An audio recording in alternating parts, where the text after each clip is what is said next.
Hello, welcome to this week's episode of the Next Move Group We Are Jobs podcast. This is Chad Chancellor back with you again this week with my co-host Allie Marie Watson, and our guest this week is Rob Cleveland.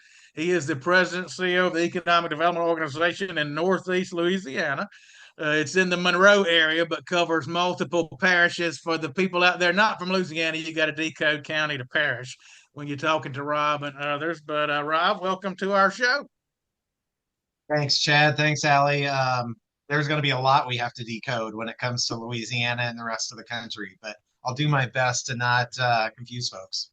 Well, I wonder if you'd figured that out yet. So we recruited you. We did the executive search for this position that Rob's in a year or two ago, and got him out of Michigan. He had been in Indiana and Michigan. So the Monroe area is not exactly like Baton Rouge and New Orleans and Lake Charles. So it's a little different, but it's still Louisiana. So have you figured out all the parishes, and have you figured out yet that the sheriff's over the tax assessor and all that kind of stuff? Yeah, it's been a great experience just to learn different. I've been in a number of different states now, and when I moved to Michigan, an interesting fact about Michigan, it has more municipal government than any state in the country except Pennsylvania. So strong townships, towns, villages, right? And so you have all those municipalities, and then I was fortunate enough to connect with you guys and have an opportunity here in Louisiana, and everything's parishes and French, and it's entirely different down here too. But Yeah. it's been quite the experience. How long have you been there now? We do some executive searches. I can't keep up with when we did which one. So how long have you been there? Yeah, just had my year anniversary. They haven't thrown me out of town yet. Again, I'm from the Midwest, and my best buddy, he told me, he said, the folks in the Midwest have a tendency to be pretty direct. You gotta be a little less direct down there in the South. And so I've tried to work on that. I made it a year and a couple months, but they haven't thrown me out of town yet. Yeah, that is the difference in North Louisiana and South Louisiana. North Louisiana, you can't be quite as direct. South, you never seen such direct people as New Orleans. It's just totally different from one end of the That's state to right. the other. So Rob has a passion for sports, which of course I do as well. So we're going to get into that. He actually got a sports management degree from Ball State University, and I believe worked with the Indiana Pacers. So our listeners know how much I love sports. So we're going to get into that. And I would Okay. love to start with that. But given y'all won a $10 billion Facebook, oh, I can't say Facebook, Meta. Y'all won Uh-huh. a $10 billion Meta data center project up there. I figure we better start with that. And then we'll work our way into the sports. So tell us about that Meta project. I believe it's $10 billion, 1,000 jobs or so, if I remember. Kind of tell us, what the status of it, how y'all won it. That site, far before you got, I mean, I remember I'm promoting that site for 20 years. The site you landed at on, and multiple steel mills looked at it and seemed like it always finished runner up. So since you got there, you took them from runner up to number one. So tell us all about that project. Yeah, listen, we could talk all day about meta. I could talk to you all day about sports. So good luck keeping this thing short. But yeah, we did win the $10 billion meta project. It has been look, Chad, I've been in this business now 17, 18 years in economic development, and I'm still having a hard time trying to articulate what the experience has been like, what it's going to be like, and what it's going to do for our region. So I should be better at that. We announced it in December, so we're almost a year into this, but it's just been remarkable. It is a textbook example of what an economic development project is on steroids times 1,000. So Northeast Louisiana, my 10 parishes or 10 counties, we keep a close eye on per capita personal income. The national per capita personal income is around $69,000 a year.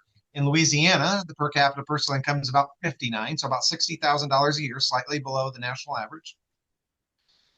In Northeast Louisiana, 7 of our 10 parishes are in the bottom half of per capita personal income in the state of Louisiana. So there's 64 parishes. We have 10 of the bottom 7 of the bottom 32. And so it's a poor area. It's very rural and very poor. And there is a regional hub, Monroe and West Monroe. We have a regional airport. But the project itself is about 30 miles from Monroe, and it's out in one of the rural areas, 2,000 acres. And you're exactly right. $10 billion, 500 full-time employees, 7,000 construction workers at the peak. We're building 2 power plants on site. Again, I could bore you with the details. Here's what I'll tell you. Recently, if you followed any of this in the news, in December it was announced at $10 billion and about 2,200 acres, 4 million square feet under roof, and 2 gigawatts. So they're building two power plants on site. In the recent month, President of the United States referred to it as a $50 billion project, and Mark Zuckerberg keeps referring to it as a 5 gigawatt project. So every time one of those guys says something like that, the newspaper and the reporters call me, and my standard answer is the President of the United States and Mark Zuckerberg both have better sources than I do. Um, but it's been announced at $10 billion and 2 gigawatts. We expect it to far exceed that. Um, and again, a $10 billion project, it's just incredible. And at the time, it was the largest project ever announced in the state of Louisiana. We have since surpassed that twice from an investment standpoint. So we're red hot down here. Right place, right time, right governor, right policy. Louisiana has the highest amount of natural gas exports in the country. So we're drill, baby, drill. We're building power plants and power in the future. Yeah, I know Kate down in Ascension Parish, one maybe the only one bigger than you. We put her there too, so we had to get her on the show one of these. We had to get her on the show one of these Hers is days. 15 billion, a billion here, a billion there. Yeah, Allie, yes, Allie. Two of our Louisiana placements in a matter of weeks. Rob won this deal, 10 billion, and Kate in Ascension won $15 billion project in 2 or 3 weeks' time. We should have closed the doors and never did another search. We'll never do better than that. Right. All at one time, right there in Louisiana. And this site is so people can picture. If you've not been to North Louisiana or don't know where Monroe is, this site is east of Monroe, right over towards the river. Is that kind of in Richland Parish? That's Yeah, correct. so Yep. if you can picture the Mississippi River for our listeners flowing up and down, and so you got a bunch of Delta land in Mississippi. They literally call it the Mississippi Delta, but Arkansas Delta, Louisiana River Delta land. We have tremendous farming, but not a whole lot of investment because you've got flood issues and swampland kind of on both sides of the Mississippi River. And so this project is going kind of the first developable area as you come, I guess, on Interstate 20 west from Mississippi into Louisiana as you climb up out of the swampland from the Mississippi River. So just a tremendous project in a spot like that. Now, Allie and I were coming through there not long ago, and Allie stopped to meet with you. I had to run. And so Allie ended up flying out of there. I dropped her off, and she ended up flying to Nashville from Monroe. And she was texting me saying, Chad, you just wouldn't believe the airport, all the engineers in here and construction people.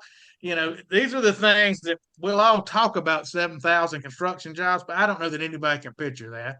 Adley, talk about just what you saw at the airport and how all that literally prints money for all of our communities. Yeah, it was vendors, construction workers, companies that were trying to get contracts with you all, whether it was from the housing standpoint or, yeah, it was just crazy. Every single person at that little bar restaurant, right, whenever you walk in, they'd either landed and were getting a bite to eat or something, or they were heading out to only fly back the following week to come back to work. They're flying home to go see their families, whatever. It was just, and all, like I said, it was housing, it was manufacturing, it was engineers. Yeah, it was crazy to me. That was my first kind of experience of seeing the true impact of a project of that magnitude and the amount of different moving parts to get it on the ground. So When is it Chad, actually scheduled to? When is it scheduled to open, Rob? yeah, so we're probably 4 years yet from it opening. They've done a lot of the site work. First pad was delivered in the last couple of weeks, so they're now starting to go vertical. Um, but we're probably 4 years from it opening. When Allie was here, we talked a lot about just that economic impact. And I'll be honest with you, we weren't ready. Our region wasn't ready. We're doing everything we can now to get ready, whether it's housing. How do we get enough chicken fingers to feed 7,000 people in a rural area, right? I mean, and to Allie's point about the airport, it's one of the great stories I always tell. You have a certain amount of this $10 billion, and then there's all the change orders and all the additional, right?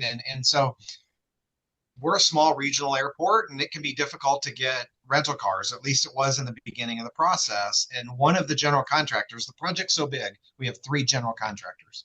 And one of the general contractors was having problems getting rental cars. So they went to the local Ford dealer here in Monroe and they bought 80 pickup trucks. 80. Just walked in and wrote a check and bought 80 pickup trucks. And again, like you talk about the economic impact, whether it's restaurants or the airport, all these things that you just can't account for. And I can give you example after example of how money has been the issue. Money has been the solution to whatever problem has popped up. Well, this was important to me because my first cousin lives in Monroe, and we don't see each other. You know, it's like I got a big family. We only see each other at funerals, unfortunately. But I get to keep up with him through Facebook, and got his kids in school and all. And he lives every time a tornado comes through Monroe, I check on him. So now I get to check on him not only when a tornado comes through, but when good things are happening. So I know that part of getting that deal, Louisiana did a couple things. They passed a special sales tax that I think Meta requested. Meta's basically all these data centers, they're asking for a special sales tax relief on data centers. So I believe Louisiana did that. And then I know they also rushed through, I guess rush is the wrong word, but did, business friendly fast permitting on 3 natural gas turbines to generate enough electricity.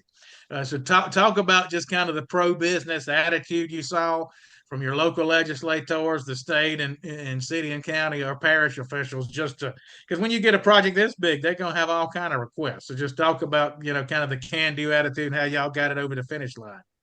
Yeah, listen, I've had a number of economic developers reach out and ask me, what we did and what the secret sauce is. And to be honest, it's really simple. And again, coming from a place that was not business friendly, like Michigan, for a number of years, from a permitting standpoint and a state government standpoint, there are a number of us work in those kind of environments, and it's difficult. Meta came to Louisiana and Northeast Louisiana specifically for 3 reasons. We had a site that was controlled, that was certified, and it was a single owner, 2,000 acres. The majority of the property around that 2,000 acres is owned by a single family. So there's possibility for expansion. It was the right site. The state had invested in the site. You're exactly right on the sales tax exemption. So last time I checked, I think we're at about 30 of the 50 states now have the exemption or don't have sales tax. Louisiana, I believe, is the highest sales tax state in the country. So we have low property taxes, but high sales tax. So the Richland Parish, where the data center is being built, is 12% sales tax. Again, to your point on $10 billion of equipment, that's real. 12% is real money, right?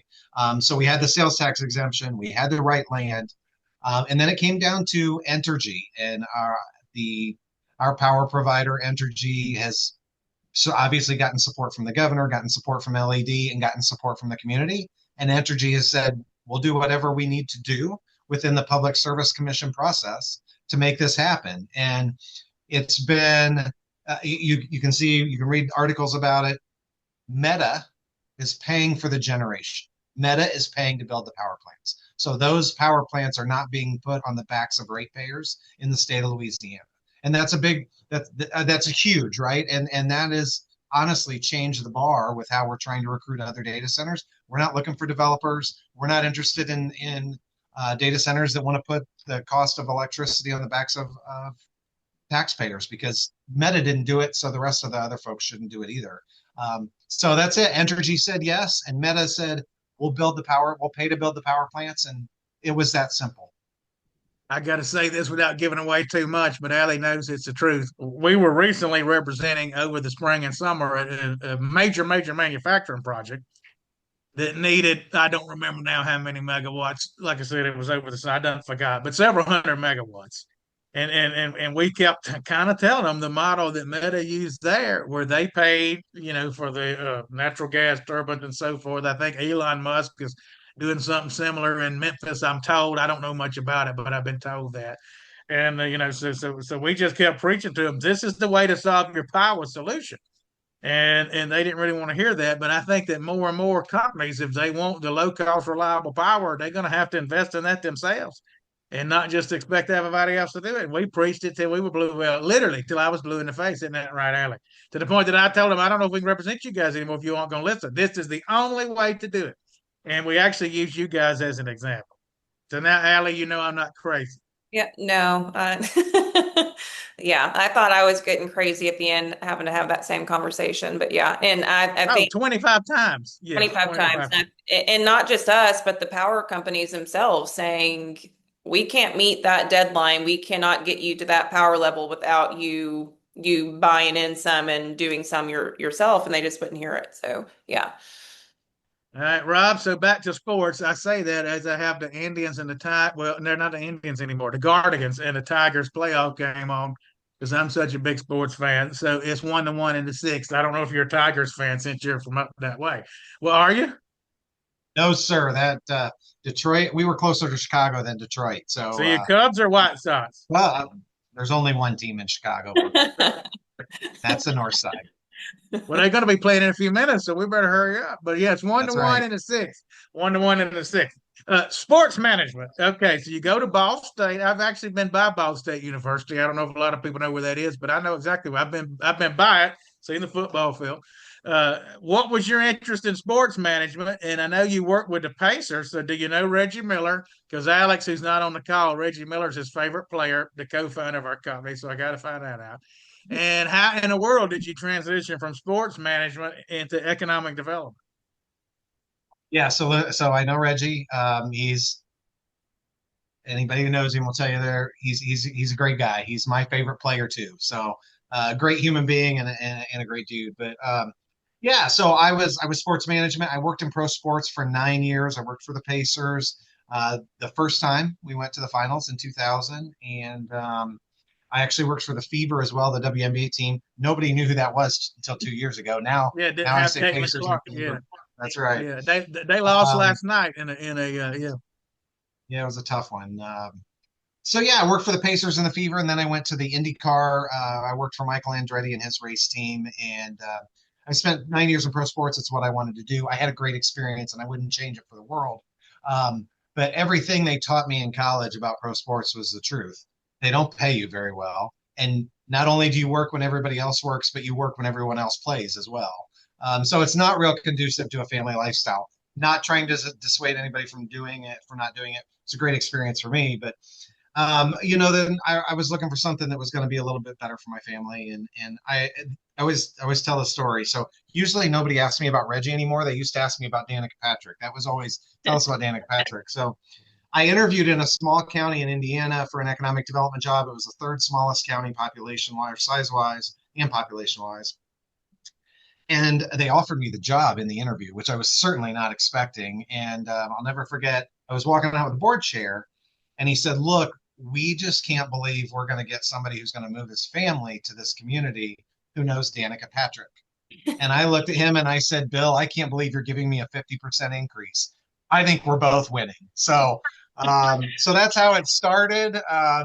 The money they pay, and I was telling my kids this. They were offering me 60 grand. I was making $40,000 a year working in the IndyCar series, working 80 hours a week, and I was making my first job out of college with the Pacers. I was working 100 hours a week, legitimately, 90 to 100 hours a week, making $22,000 a year. So economic development had all kinds of money. I was thrilled to death.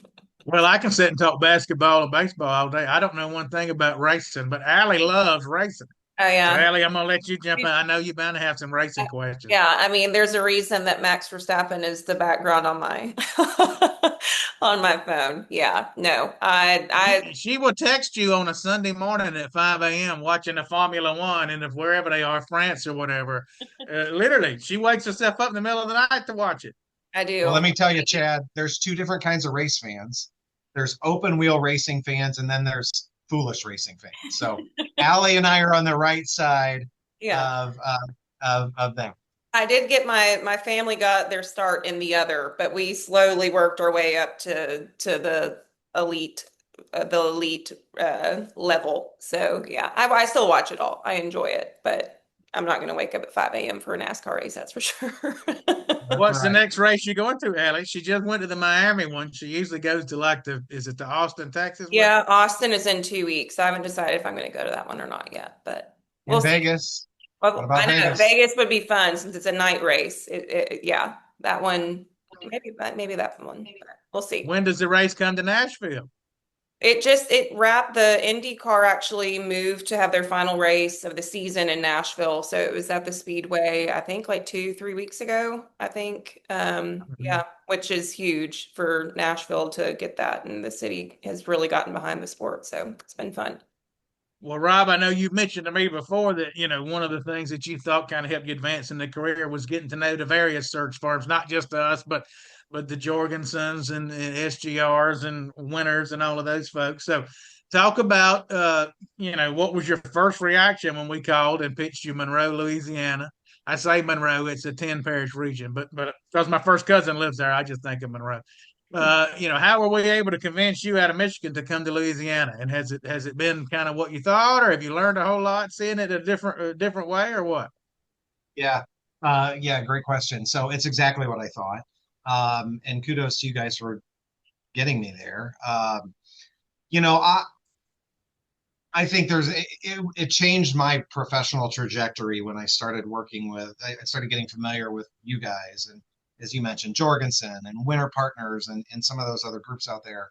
Um, because you have a different level of opportunity. And I just keep telling young folks in the industry, if you're willing to move, there is unlimited opportunity. When I was started this 18 years ago, it's a bunch of 50-year-old men and women, and those folks are all retiring. There's never been more opportunity in economic development than at any point in my career. And if you're willing to work with you guys and you're willing to move, you can have significant pay increase and benefits increase. And I've always taught strategic planning as a certified economic developer. I teach it at the basic course.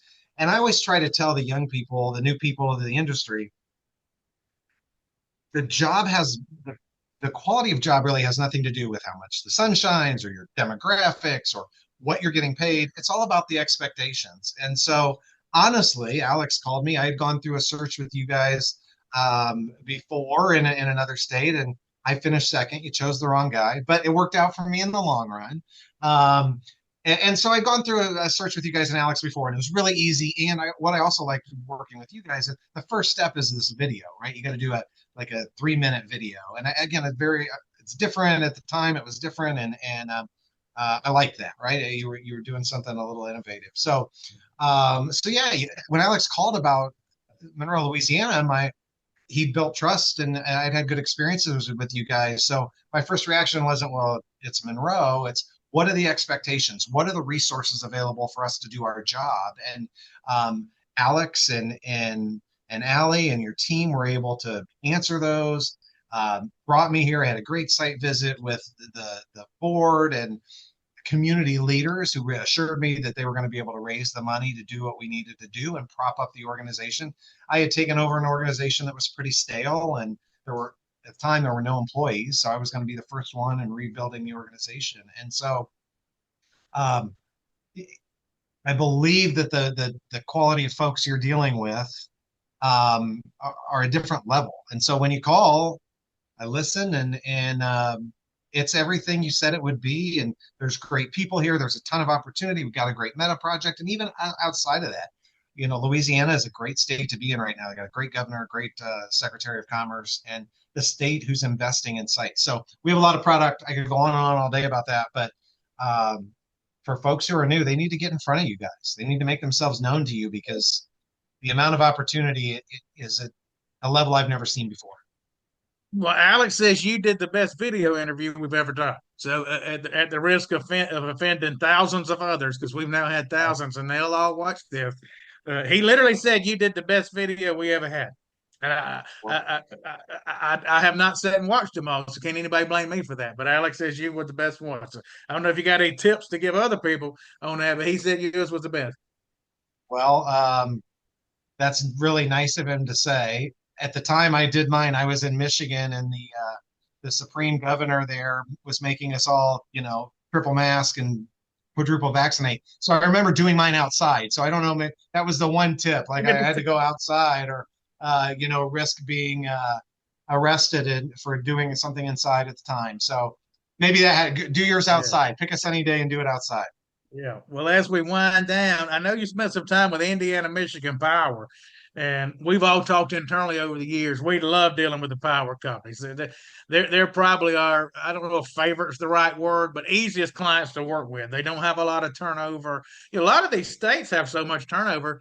You call the state up 2 or 3 years later, and they don't even have the same project manager anymore. And the power companies just typically don't have that. So we love dealing with the power companies. And you know, some of our best clients are TVA and Arizona Public Service and Evergy up in the Kansas City area. And, you know, I shouldn't have said anything because I'm going to offend the other ones for not, you know how that is. But talk about what you learned working for the power company, because I never worked for a power company as an economic developer. But if I had it do over again, I think I'd have went and did a stint with one of them, because I just think they really are at the top shelf of professionalism most of the time in what we're dealing with.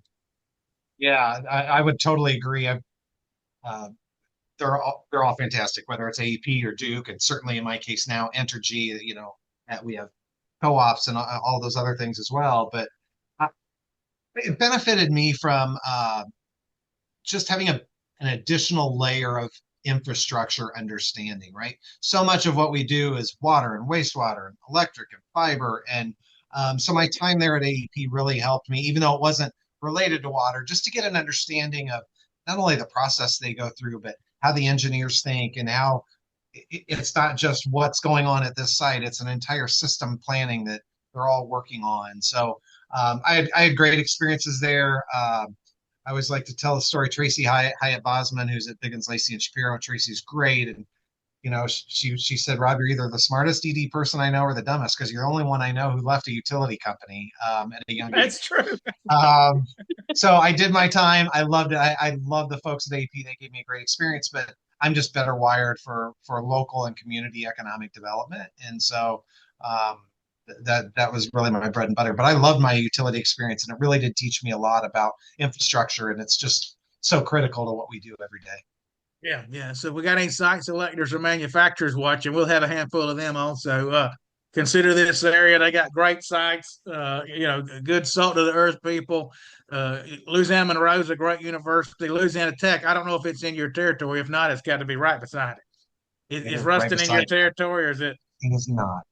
No. Yeah. Louisiana Tech then borders him to the west. And great. My nephew went there, so I'm biased. My nephew passed away of a rare cancer 2 years ago now. Time flies.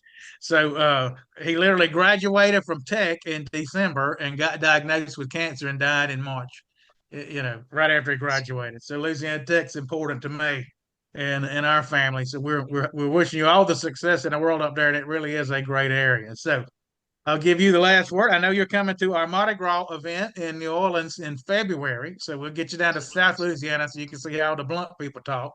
We'll get that bluntness back out of you down there, and you'll go back to Monroe, and they won't know what they're dealing with. That's right. No, listen, I'm looking forward to the Mardi Gras event. I would encourage anybody, certainly if you guys are coming our way, I'm going to be there. And listen, we will never regret moving to Monroe. This has been a great experience for us, but truthfully, just the entire different culture. And you mentioned the Mardi Gras thing. I've never experienced anything like it. And so to bring people down to Louisiana, South Louisiana in February, we are going to have one heck of a time. And even I don't drink, even if drinking not your thing, like there's still plenty of experience, the food, the culture, the music, the parades. Come down. It is going to be worth your money. All right, Allie, that means we got to drink his share to make up for him. Reckon we can do that? I think we can handle that. So we're good. All right. Well, Rob, we appreciate spending a few minutes with us. Give these folks the website, your organization. Again, there will be a few site selectors and manufacturers that might watch this. So tell them how to find you and we'll log off. Yeah, it's really easy. GrowNELA.com, GrowNELA.com. Grow Northeast Louisiana. We got all the sites, all the interest going on right now. A lot of eyes are on us, and 7,000 workers going to be in the area. So that's a positive and a negative, right? A lot of folks are saying, how are we going to get those people? They're paying those people to come in. There has never been a better opportunity to find workers in Northeast Louisiana. So let us know if we can help you. All right. Thank you. Thanks.